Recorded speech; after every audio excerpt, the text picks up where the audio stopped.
Everyone, আসসালামু আলাইকুম। আপনারা কেমন আছেন? নিশ্চয়ই ভালো আছেন। তো আজকে আমি হাজির হয়ে গেলাম নতুন একটি রেসিপি নিয়ে। রেসিপিটি হলো ডিম আর পাউরুটি দিয়ে স্ন্যাক্স বানাবো। তো এই ডিম আর পাউরুটি স্ন্যাক্সটি দেখুন, এগুলো বানাতে কি কি লাগছে। পেঁয়াজ কাটা কুচি, কাঁচামরিচ কুচি, ওখানে সব কিছু নিয়েছি। পাউরুটি নিয়েছি, একটা ডিম নিয়েছি।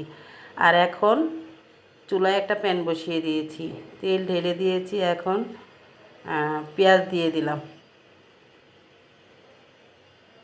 এই তো একটু কাঁচামরিচ কাটা দিয়ে দিলাম।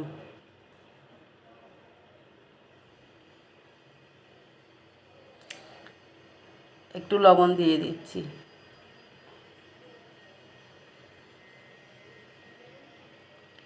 এটাকে এখন 2 মিনিট একটু ভেজে তারপর এটার ভিতরে ডিমটা দিয়ে দেব। দেখতেই তো পাচ্ছেন। এখন একটা ডিম ভেঙে দিয়ে দিলাম।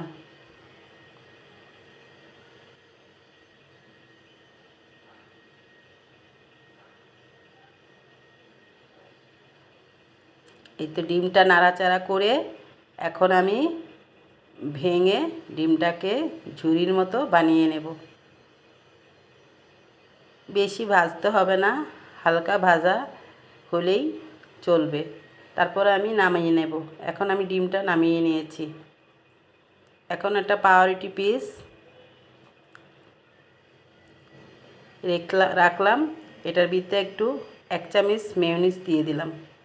মেয়োনিজটা পোড়া পাউরুটির ভিতরে দিয়ে দিতে হবে।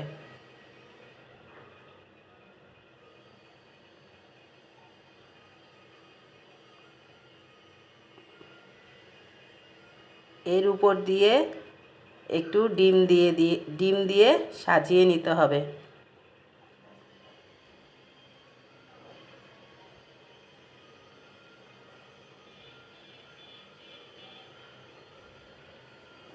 এই ডিমটা দেওয়া হয়ে গেলে আরেকটা পাউরুটির উপরে, আরেকটা পাউরুটির ভিতরে মেয়োনিজ দিয়ে এটার উপরে দিয়ে ঢেকে দিতে হবে।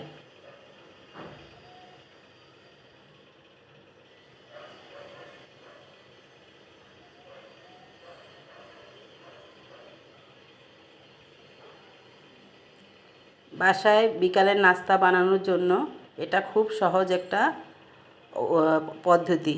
আপনারা অল্প সময়ে এটা বানিয়ে নিজেরাও খেতে পারেন, মেহমান আসলেও বানিয়ে দিতে পারেন। অনেক সময় বেঁচে যায়। এই তো আরেকটা পাউরুটিতে মেয়োনিজ মিশিয়ে দিলাম। এখন এটা দিয়ে আমি ওই ডিমের পাউরুটির উপরে ঢেকে দেব।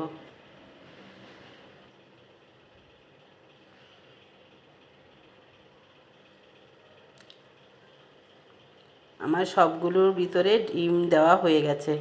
এখন আমি প্যান বসিয়ে দিলাম।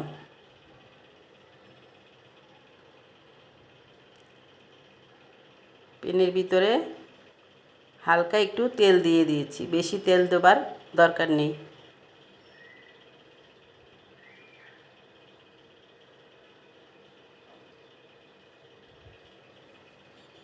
এখন একটা পাউরুটি দিয়ে দিলাম।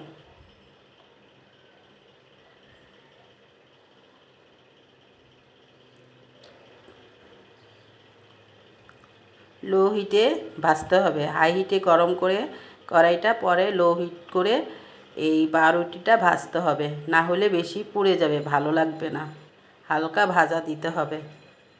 দেখতেই তো পাচ্ছেন। এই তো উঠিয়ে নিয়েছি। হ্যালো দর্শক, এই আমার এই স্ন্যাক্সটা যদি আপনাদের ভালো লেগে থাকে তাহলে একটা লাইক দিয়ে দেখা শুরু করবেন এবং কমেন্টস করে জানাবেন স্ন্যাক্সটা কেমন হয়েছে। আর একটা সাবস্ক্রাইব করে দিবেন। যারা করেছেন তারা করেছেন, আর যারা করেননি তারা এখন সাবস্ক্রাইব করে দিবেন।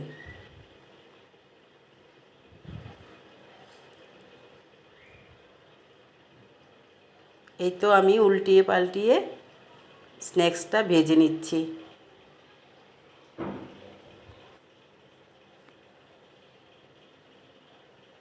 এই তো আমার ভাজা হয়ে গেছে। এখন আমি এটাকে কোনাকুনি করে দুভাগে ভাগ করে কেটে নেব চাকু দিয়ে। দেখতেই তো পাচ্ছেন।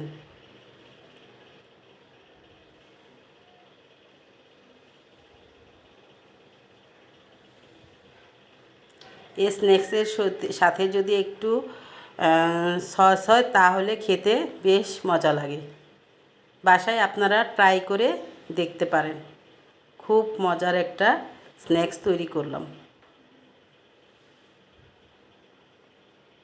এই তো এখানে আমার স্ন্যাক্স, আর এই তো আমি সসও রেখেছি সস দিয়ে খাওয়ার জন্য। এই তো দেখুন ভিতরটা কি সুন্দর হয়ে এসেছে। আল্লাহ হাফেজ।